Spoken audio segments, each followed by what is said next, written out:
Here I am again in the name of the sovereign creator of heaven and earth, the Lord Jesus Christ. Continuing with the historical evidence for preservation, I will discuss the question, was the transmission normal? Beginning with Saul of Tarsus, Christians were persecuted here and there throughout the Roman Empire until Constantine started relief in AD 312. The persecutions included the sporadic destruction of copies of the New Testament, in whole or in part, here and there. But in AD 303, Diocletian decreed the most severe persecution that Christianity had experienced up to that point. It included the burning of the sacred books. They were to be destroyed wherever found. Although the persecution was empire-wide, it was especially severe in Asia Minor, where Christianity was the strongest, and it continued for at least 10 years. Many manuscripts were found or betrayed and burned, but others must have escaped. That many Christians would have spared no effort to hide and preserve their copies of the Scriptures is demonstrated by their attitude toward those who gave up their manuscripts. The Donatist schism that immediately followed Diocletian's campaign partly hinged on the question of punishment for those who had given up manuscripts. The Christians whose entire devotion to the Scriptures was thus demonstrated would also be just the ones that would be the most careful about the pedigree of their own manuscripts. Just as they took pains to protect their manuscripts, they presumably would have taken pains to ensure that their manuscripts preserved the true reading. In fact, the campaign of Diocletian may even have had a purifying effect upon the transmission of the text. If the laxity of attitude toward the text reflected in the willingness of some to give up their manuscripts also extended to the quality of the text they were prepared to use, then it may have been the more contaminated manuscripts that were destroyed in the main, leaving the purer manuscripts to replenish the earth. But these surviving pure manuscripts would have been in unusually heavy demand for copying to replace those that had been destroyed and been worn out faster than normal. In passing, we may note that here was an excellent opportunity for the Alexandrian and Western texts, so-called, to forge ahead and take space away from the Byzantine. But it did not happen. The Church rejected those types of texts. How can modern critics possibly be in a better position to identify the true text than was the Church Universal in the early 4th century? But to return to our question, was the transmission normal? Yes and no. Assuming the faithful were persons of at least average integrity and intelligence, they would produce reasonable copies of the manuscripts they had received from the previous generation, persons whom they trusted, being assured that they were transmitting the true text. There would be accidental copying mistakes in their work, but no deliberate changes. But there were others who expressed an interest in the New Testament writings, persons lacking in integrity, who made their own copies with malicious intent. There would be accidental mistakes in their work too, but also deliberate alteration of the text. I will trace first the normal transmission. We have seen that the faithful recognized the authority of the New Testament writings from the start. Had they not, they would have been rejecting the authority of the apostles, and hence not been among the faithful. To a basic honesty would be added reverence in their handling of the text from the start. And to these would be added vigilance, since the apostles had repeatedly and emphatically warned them against false teachers. With an ever-increasing demand and consequent proliferation of copies throughout the Greco-Roman world, and with the potential for verifying copies by having recourse to the centers still possessing the autographs, the early textual situation was presumably highly favorable to the wide dissemination of manuscripts in close agreement with the original text. By the early years of the 2nd century, the dissemination of such copies can reasonably be expected to have been very widespread, with the logical consequence that the form of text they embodied would early become entrenched throughout the area of their influence. The considerations just cited are crucial to an adequate understanding of the history of the transmission of the text, because they indicate that a basic trend was established at the very beginning, a trend that would continue inexorably until the advent of a printed New Testament text. I say inexorably because, given a normal process of transmission, the science of statistical probability demonstrates that a text form in such circumstances could scarcely be dislodged from its dominant position. The probabilities against a competing text form ever achieving a majority attestation would be prohibitive, no matter how many generations of manuscripts there might be. It would take an extraordinary upheaval in the transmissional history to give currency to any aberrant text form. We know of no place in history that will accommodate such an upheaval. The argument from probability would apply to secular writings as well as the New Testament and does not take into account any unusual concern for purity of text. I have argued, however, that the early Christians did have a special concern for their scriptures, and that this concern accompanied the spread of Christianity. Thus, Irenaeus clearly took his concern for textual purity, which extended to a single letter, to Gaul, that's modern-day France, and undoubtedly influenced the Christians in that area. The point is that the text form of the New Testament autographs had a big advantage over that of any secular literature, so that its commanding position would become even greater than the argument from probability would suggest, and all the more so if the autographs were published as multiple copies. The rapid multiplication and spread of good copies would raise to absolutely prohibitive levels the chances against an opportunity for aberrant text forms to gain any kind of widespread acceptance or use. It follows that within a relatively few years after the writing of the New Testament books, there came rapidly into existence a majority text whose form was essentially that of the autographs themselves. This text form would, in the natural course of things, continue to multiply itself, and in each succeeding generation of copying would continue to be exhibited in the mass of excellent manuscripts. In short, it would have a normal transmission. The law of supply and demand operates within the church as well as elsewhere. True believers would be far more interested in obtaining copies of the New Testament writings than people who were not. Opponents of Christianity, who might attempt to confuse the issue by producing altered copies, would have a much smaller market for their work.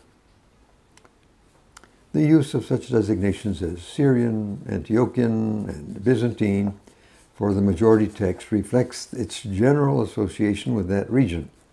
I know of no reason to doubt that the Byzantine text is in fact the form of the text that was known and transmitted in the Aegean area from the beginning. In sum, I believe that the evidence clearly favors that interpretation of the history of the text which sees the normal transmission of the text as centered in the Aegean region, the area that was best qualified from every point of view to transmit the text from the very first. The result of that normal transmission is the Byzantine text type. In every age, including the 2nd and 3rd centuries, it has been the traditional text. So then, I claim that the New Testament text had a normal transmission, namely the fully predictable spread and reproduction of reliable copies of the autographs from the earliest period down through the history of transmission until the availability of printed texts brought copying by hand to an end.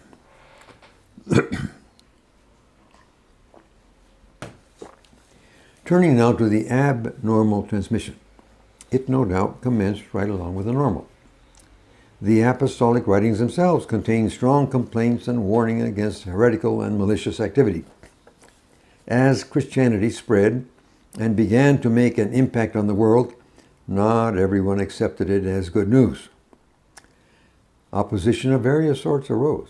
Also, there came to be divisions within the larger Christian community. In the New Testament itself, notice is taken of the beginnings of some of these tangents. In some cases, faithfulness to an ideological or theological position evidently became more important than faithfulness to the New Testament text. Certain it is that church leaders who wrote during the 2nd century complained bitterly about the deliberate alterations to the text perpetrated by heretics. Large sections of the excellent writings of the early leaders are precisely and exclusively concerned with combating the heretics. It is clear that during the 2nd century, and possibly already in the 1st, such persons produced many copies of New Testament writings incorporating their alterations. Some apparently were quite widely circulated for a time. The result was a welter of variant readings to confuse the uninformed and mislead the unwary. Such a scenario was totally predictable.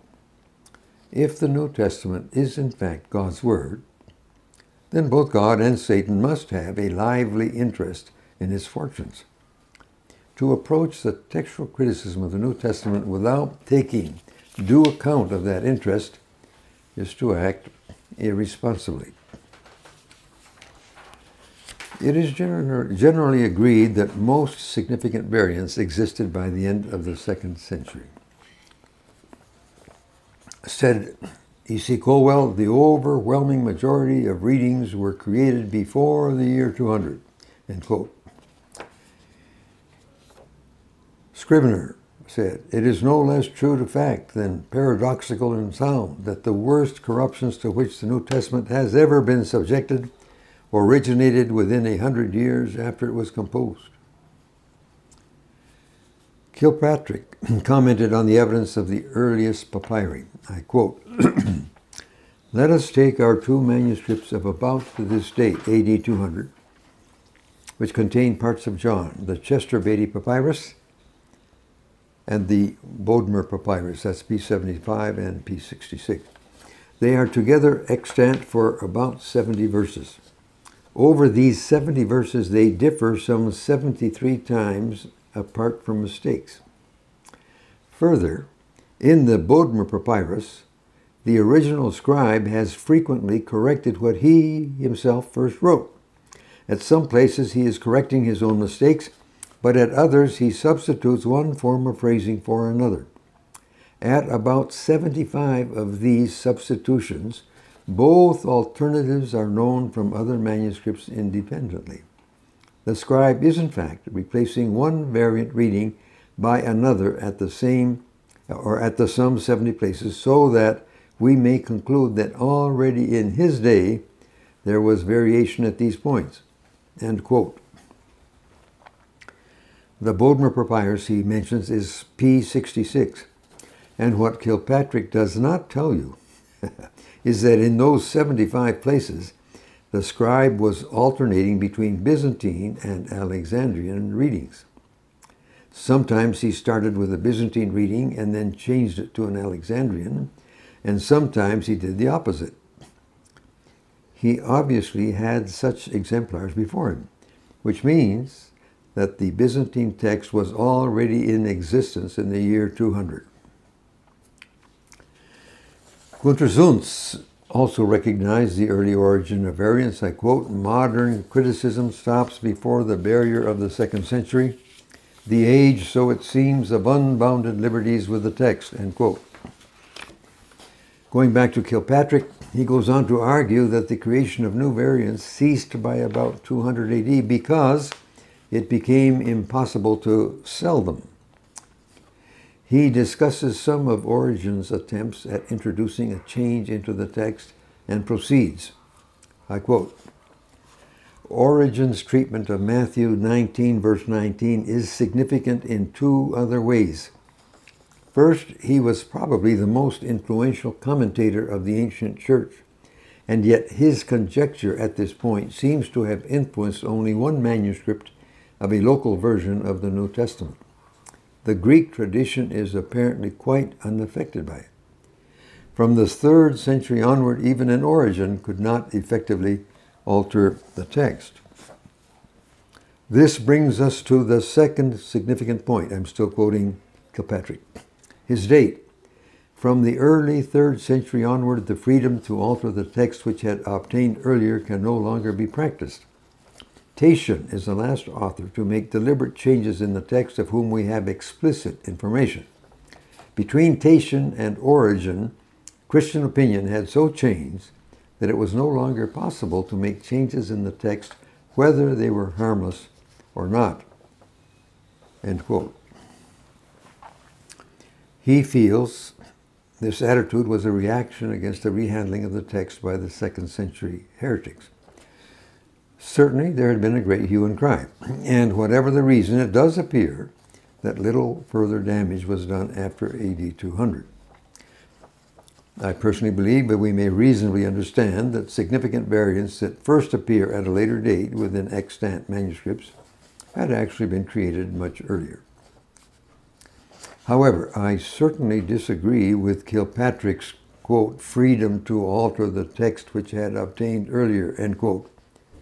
There was no such freedom. It was the perversity of enemies of the text and of the truth.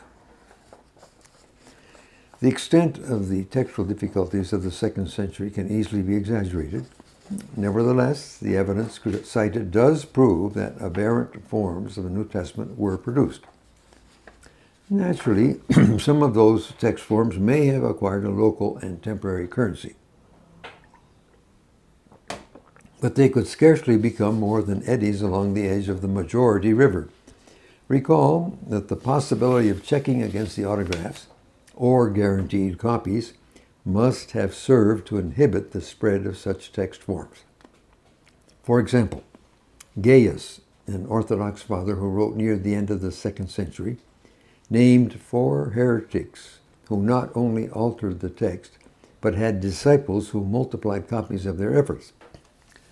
Of special interest here is his charge that they could not deny their guilt because they could not produce the originals from which they made their copies.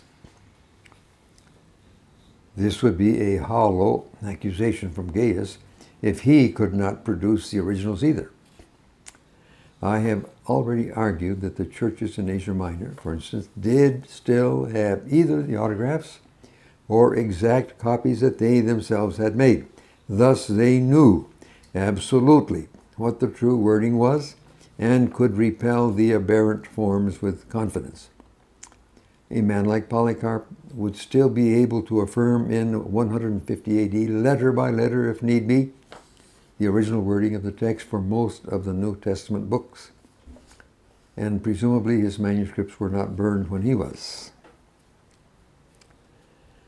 Not only would there have been pressure from the autographs, but also the pressure exerted by the already established momentum of transmission enjoyed by the majority text form. As already discussed, the statistical probabilities militating against any aberrant text forms would be overwhelming.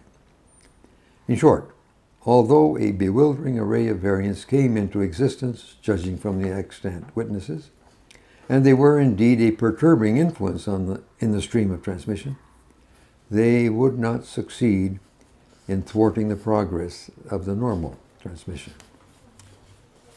So far.